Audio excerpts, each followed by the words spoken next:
اجنبی مامنتی ہے جی، یا میرے دوست کی بیٹی ہے جی، کوئی بھی بچی ہے چھوٹی ہے، آپ اس کو بھی ہاتھ، اور شریعت نے یہاں تک کہا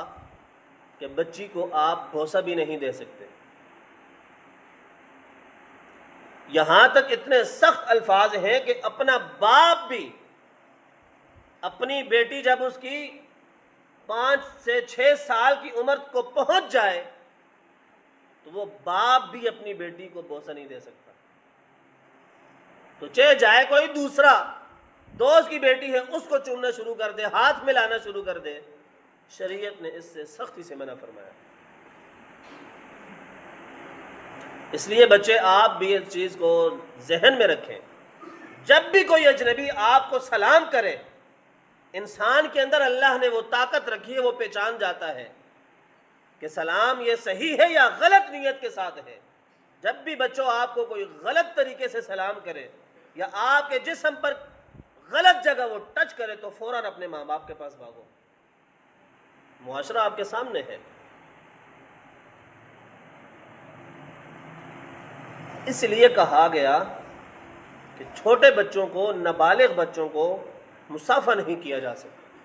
ہاتھ میں ہاتھ ڈال کر سلام نہیں کیا جا سکتا۔ پھر اس کے بعد سلام کی دوسری صفت یہ ہے، علماء کا، اماموں کا، مفتیان کرام کا، مشائخ کا، اگر کوئی ہاتھ ملانے کے بعد ہاتھ چوم لیتا ہے، ایک تو پہلی چیز یہ سمجھے کہ ان کو ہاتھ ملانا یہ جائز ہے، سلام کرنا جائز ہے، اور سلام کرنے کے بعد اگر وہ اپنے حافظ صاحب کا، اپنے مفتی کا، اپنے پیر کا، اپنے والد کا، اپنی والدہ کا ہاتھ چوم لیتا ہے تو کوئی مذائقہ، کوئی غلط بات نہیں ہے، شریعت اجازت دیتی ہے، کیونکہ صحابہ اکرام بھی میرے اور آپ کے نبی کے مبارک دستے یعنی ہاتھوں کو بھی اور پاؤں کو بھی بوسہ دیا کرتے تھے۔